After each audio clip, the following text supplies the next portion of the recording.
We're here at the Barclays Center, and after 7 rounds of fighting, Jarmall Charlo was victorious over Dennis Hogan to retain the WBC Middleweight Championship title of the world. And now let's go to post. We saw another mesmerizing performance from this man. Came out in style, finished off the fight in style. He's undefeated, still the champion from Houston, Texas. Ladies and gentlemen, with a 7th round destruction over Dennis Hogan. And I guess Brooklyn became Brooklyn, Texas tonight, Yes, especially when this man fights here at Barclays Center, making it his second home.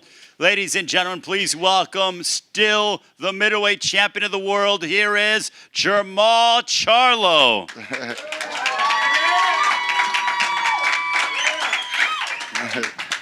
Jarmall, opening comments. First off, I want to thank my manager. I want to thank everybody who tuned in all across the world.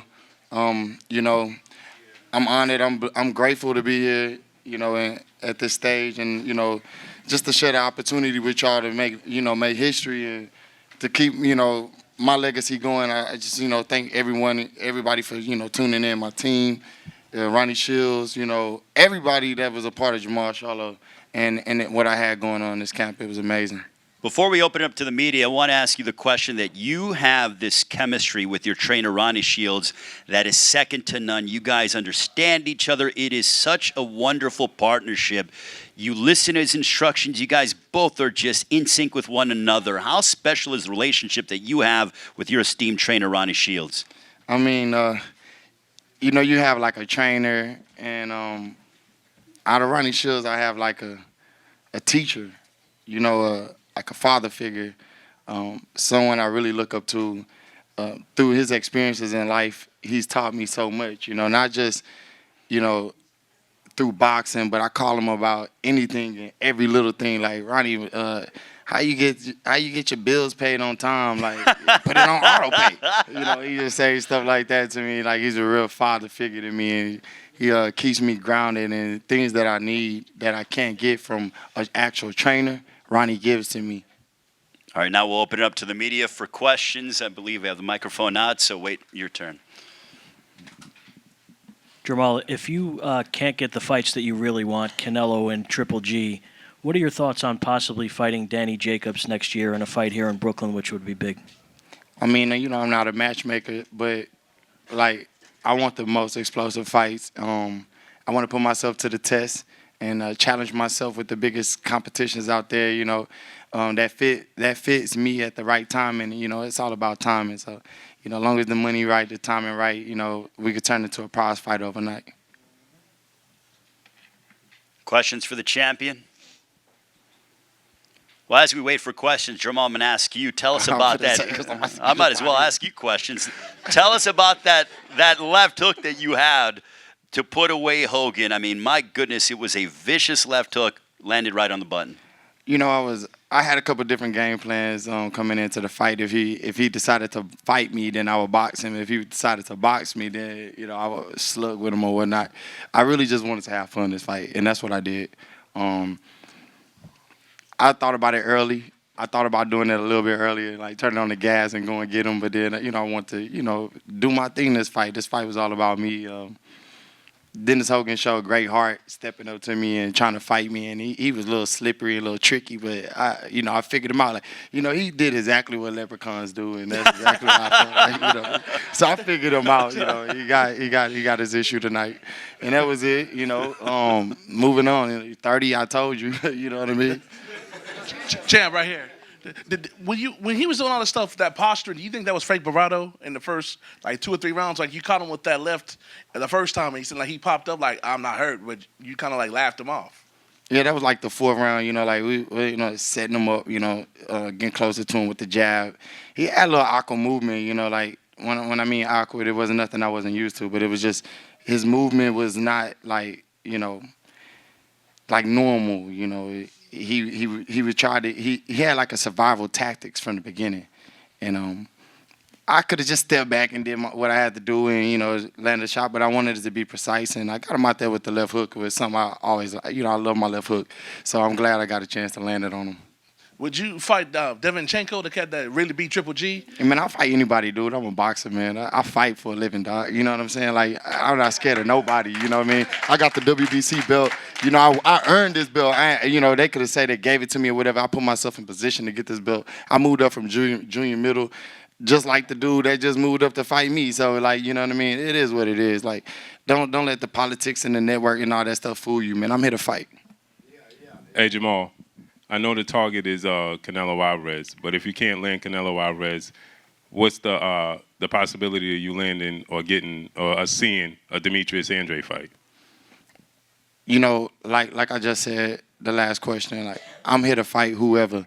I would fight Demetrius Andre any given day. You know what I mean? If that's what it takes to get to the next level. You know, I want to fight the biggest and the baddest out there. You know. Shit, I'm fighting Saudi Arabia too, you know what I mean? You see what they doing out there, like, this shit fun, you know, this boxing, this is only a little bit part of my life.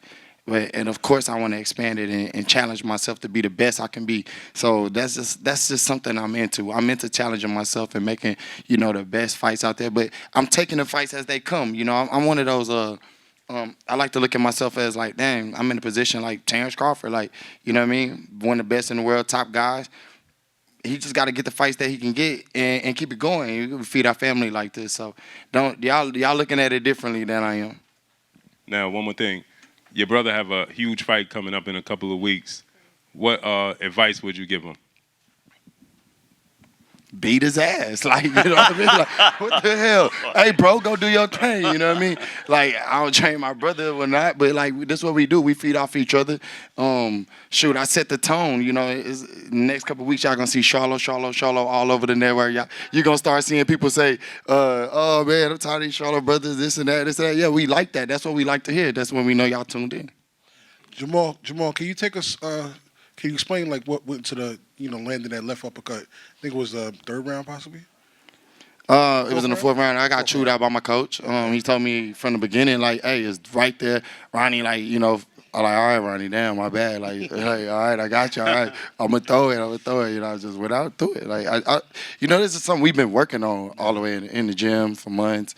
We wanted to just sharpen up. I mean, I saw the shot there, but it's just about timing, you know. Timing is everything. Were you surprised that he got up?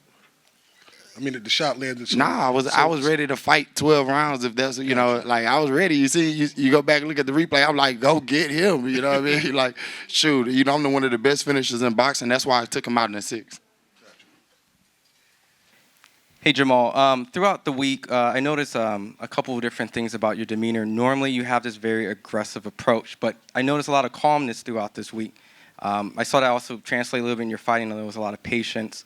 But then there was times where you were very aggressive, like at the weigh-in, and also you turned up in the fight. Is something that kind of happened throughout your life that kind of sparked that? Yeah, I'm trying to take a better approach about it. You know, like, the fire lit, you know, you'll see it when you see it. Like, it's always like this. The weigh-ins, you know, fighters talk this and talk that, and media say this and say that.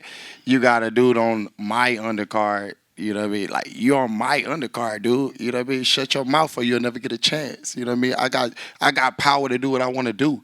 I got the belt sitting right here.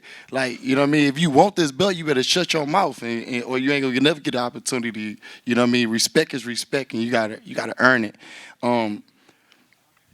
You know, look. It is what it is, man.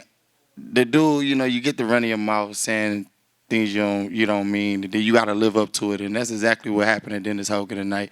If y'all can go through his Instagram and his social media and shit, you see him doing the Coming to America with the lion on his shoulder and shit. The shit was funny to me too, you know what I mean? But I'm like, hey, you gonna have to live up to that, you know what I mean? I put that line, I made that line do a whole cartwheel, right? You know what I mean? Get up out of here. Stop playing with me.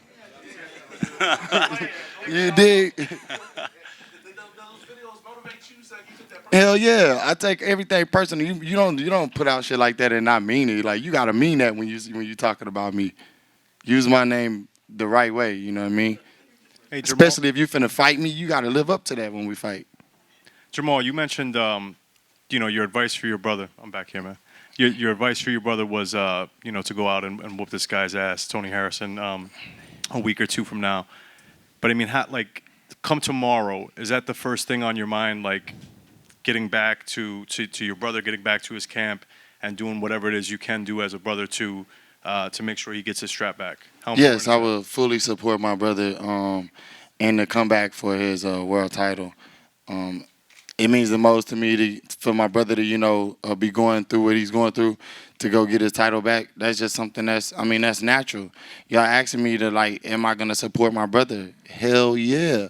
I'm going to support my brother. I got friends from Detroit, too. I got fans from Detroit, family that had moved up there, whatever. It don't matter. That's my brother. That's my twin brother. He really didn't lose his belt in my eye. Hey, I told him, look, suck that shit up. Let's go. We gotta fight. We gotta go get this belt back. What would you tell your brother? Go, hey, we going to fight, right? Answer your question.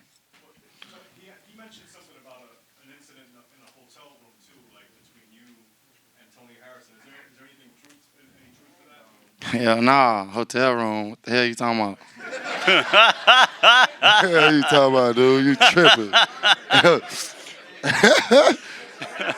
Nah, you tweaking, nah. I don't know what you talking about. Nah, you on some other shit. I don't know what you talking about. Next question for the champion. Jermall. Let's move along. Two more. All right, Jermall, right here. We spoke with Demetrius Andre at his camp. They'll do a unification fight. Who? Say what? Demetrius Andre. We talked to his camp. They said they'll do unification. They also as well said, we want drug testing.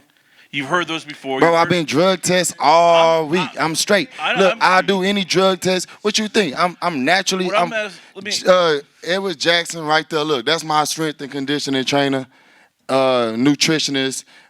Shit, he made sure I'm on weight. Everything was solid, right?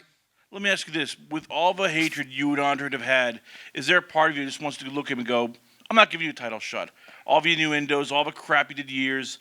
Is there a part of you that wants to look at Andre and go, screw you, I'll never fight you?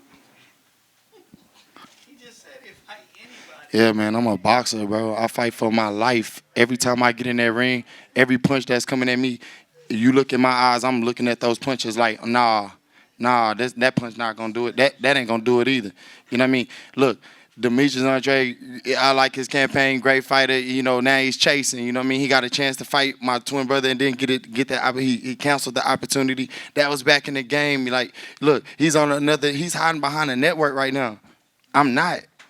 I'm Lions Only Promotions. It's all over the ring. Come on, man. We not going nowhere. We not scared of nobody. This is what we do, bro. We fight, bro. We fight for a living. This is what I do to feed my family, man. You think when you saying not gonna fight somebody, man, if he wanna fight, he gonna make the fight happen. You know what I mean? A side, B side, C side, I don't give a fuck about none of that. We're gonna make the fight happen. If Demetrius Andre wanna fight, he can get the work too. He know how to get over here. Just like he went over there to the zone, he know how to get his ass back over here. We got one more question. Last question right here. Sum up your 2019 and what do you want if you can script your 2020? Sum up 2019. Shoot, we went in and got the Brandon Adams fight out the way. Yeah. 2-0. One knockout throughout the year. Retain the world title. Great year, 2020. We just gonna do more. You know what I mean? We're gonna stay on their ass. This is what we do, man. Whoever I get in the ring with, I'm there to fight for my life. And that's what I do. Congratulations to the champion. Happy holidays to him and his entire family. Jermall Charlo, victorious tonight over Dennis Hogan in the 7th round. An excellent performance out of the champion. Thank you so much for joining us on the stream. Thank you, Brooklyn. Thank you, Barclays Center. Thank you, Showtime. We will see you soon. Have a happy holiday season. Thank you. And I'm Kristal Hart reporting from the Barclays Center. Hope you've enjoyed the show. Thanks for watching, and we'll see you at the fights.